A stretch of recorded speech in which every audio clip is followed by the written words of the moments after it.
Bonjour à tous et bienvenue sur le Coin Comics. Aujourd'hui on se retrouve enfin pour parler de Secret Empire numéro 1 dans le Coin Event épisode 13. Avant toute chose, je tenais à rappeler qu'il risque d'y avoir un petit peu de spoil dans cette vidéo. Vous connaissez bien le principe des Coin Event maintenant. Je vais vous rappeler les faits, vous raconter un petit peu la trame et ce qui se passe dans ce numéro 1. Donc si vous n'avez pas lu ce kiosque, je vous invite à aller le lire et à revenir sur la vidéo juste après. Panini Comics a eu l'excellente idée de nous mettre dans ce kiosque le Free Comic Book Day 2017 qui n'est autre que le prologue de Secret Empire. Et dans ce prologue, on se retrouve à la 4e heure de l'invasion de l'Hydra au cœur de Washington. On retrouve alors les Avengers en train de se battre contre une armée de l'Hydra. Ils sont vraiment en galère jusqu'à ce que le vaisseau du chef débarque. Ils pensent alors que ça va être leur salut et qu'ils vont pouvoir le détruire, mais ils ne se doutaient vraiment pas de ce qu'ils allaient trouver à l'intérieur. Les Avengers se doutaient bien que quelqu'un les avait trahis, qu'il y avait une taupe quelque part, mais ils ne se doutaient pas qu'ils allaient trouver Captain America au centre de tous les dirigeants de l'Hydra. Ils vont alors sans hésiter sauter sur Steve Rogers, et Steve Rogers va leur montrer qu'il est bien plus fort qu'eux, que Hydra est bien plus fort qu'eux, et ça va être le début de Secret Empire. Il va totalement défoncer la totalité des Avengers et se saisir de Mjolnir. Secret Empire est lancé. Avant de lire Secret Empire, il faut savoir quelque chose. Le cube cosmique a réécrit les origines de Captain America et les a totalement modifiées. C'est ce que vous allez retrouver dans Secret Empire numéro 1. Et ses origines sont les suivantes. Il a toujours été un membre de l'Hydra. Depuis qu'il est tout jeune, il a été recueilli par Kraken et un membre de l'Hydra qui a pour but de porter ce groupe de malades à la tête totale des États-Unis. Et c'est d'ailleurs ce qu'il va essayer de faire dans Secret Empire numéro 1. Donc faut partir du postulat que depuis le début, Captain America a toujours été un membre de l'Hydra et qu'il a juste attendu le bon moment pour planifier quelque chose permettant à l'Hydra d'être à la tête des États-Unis. Dans Secret Empire numéro 1, le moment est arrivé. Il y a une attaque de Chitauri sur la Terre dans l'espace, il y a une attaque de super-vilains à New York et Hydra attaque la Sokovie et a même pris les clés de la ville et les clés des ogives nucléaires, surtout de la Sokovie. C'est totalement le bordel. Le président américain ne sait plus quoi faire. Il va donc faire un choix qui va sceller le début de Secret Empire. Il va donner les clés et la direction des États-Unis à Captain America. Et c'est à ce moment-là que Captain America va réussir à faire de l'Hydra le premier groupe et le leader des États-Unis. Il a réussi à totalement stopper tous les super-héros, les Avengers qui sont dans l'espace y resteront. Je vous laisse découvrir ceci. Et il n'a plus aucune résistance, plus personne ne peut empêcher l'Hydra d'être à la tête du pays.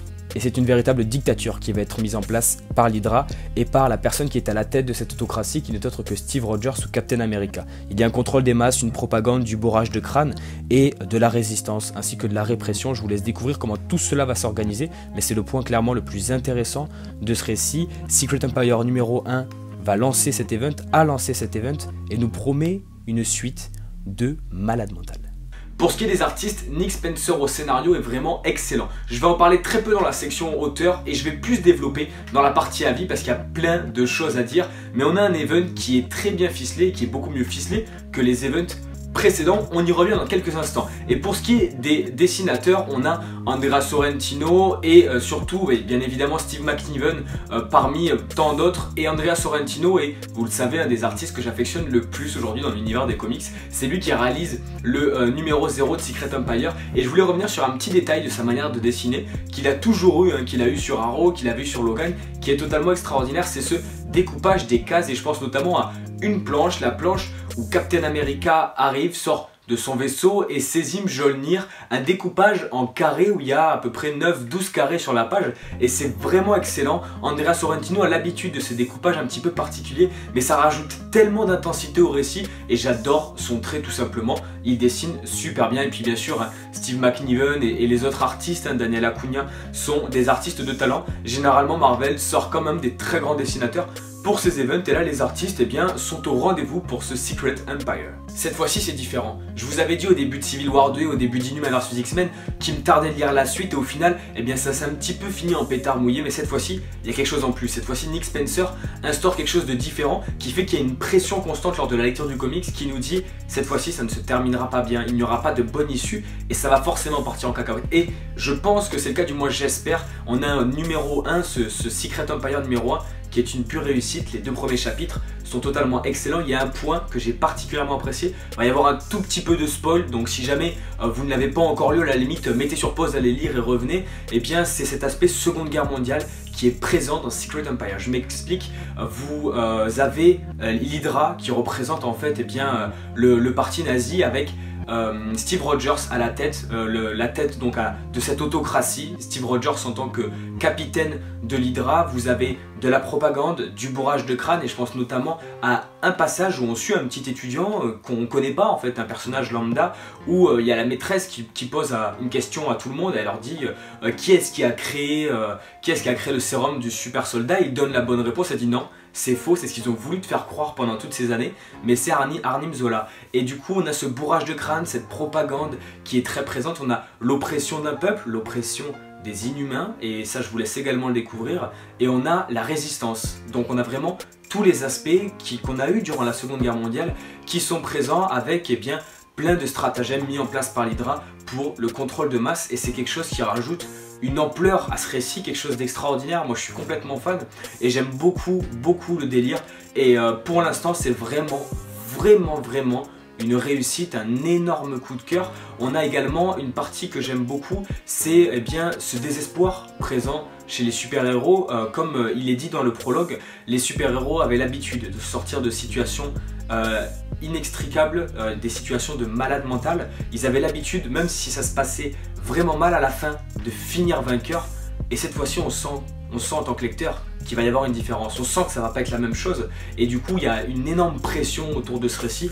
Je pense les gars qu'on va vraiment s'éclater pendant 5 mois, on va s'éclater à lire ce récit. Moi j'étais comme un gosse en découvrant cet event, et j'attends cet event comme l'un des meilleurs events peut-être de ces dernières années. Ça fait un moment que j'ai pas vraiment été comme un fanboy devant un event Marvel, donc il me tarde réellement, et je veux pas juste du divertissement comme Civil War 2, je l'ai eu durant la lecture. Je veux quelque chose d'épique, et ça en prend vraiment le chemin. Donc n'hésitez pas à me dire ce que vous pensez de ce Secret Empire numéro 1, mais il y a un énorme taf au niveau du scénario, au niveau des dessins, au niveau de l'intrigue. Tout est là. Tout est là, il n'y a plus qu'à nous faire rêver. N'hésitez pas à sauter dessus pour ceux qui hésitaient à se le prendre. Je pense que cette fois-ci, ça va être différent. Et si vous souhaitez un autre avis sur Secret Empire numéro 1, je vous invite à aller voir le blog de Xander, un autre membre de la Comics League, qui a également écrit un article sur cet event et qui va vous donner un petit peu son point de vue. Le lien est dans la description, n'hésitez pas à y faire un tour. Bon, allez, vous me connaissez, moi j'aime bien Marvel, vous le savez, vous avez compris sur la chaîne, on parle de Marvel à peu près 9 fois sur 10. Du coup, qui dit event dit coffret, et dit que je vous le montre un petit peu. Panini a compris, ils ont compris le délire qu'on en avait marre des coffrets à la Civil War 2. Vous savez, Civil War 2, ce coffret un petit peu cartonné léger, mais dans lequel tous les kiosques ne rentraient pas, et qui est totalement défoncé aujourd'hui, même en le laissant dans la bibliothèque. Aujourd'hui, ils ont compris, ils nous font un coffret cartonné. Alors c'est pas du métal, mais moi je préfère le cartonné comme ça, je trouve ça super classe. C'est comme Inhumains vs X-Men. Vous voyez ce coffret vraiment magnifique, avec une couverture variante tirée à 2000 exemplaires, édition collector. Super sympa. Ils ont même rajouté cette fois-ci un poster, donc vraiment le coffret j'aime énormément. Également la tranche du coffret, j'espère que je vous la montre, voilà, à l'endroit ce sera mieux. La tranche du coffret qui va donc regrouper tout l'event.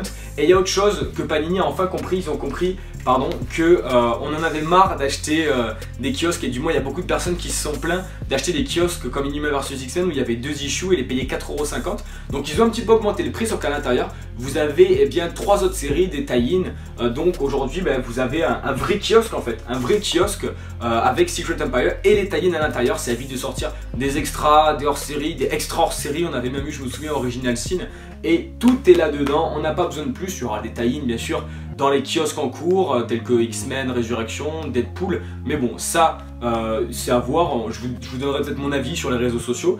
Et ce kiosque vous suffit pour suivre Secret Empire. C'est une bonne chose, c'est une excellente chose, et ils commencent un petit peu à capter ce qu'on leur demande. Alors franchement, il faut aussi le souligner quand il y a du bon taf qui est fait.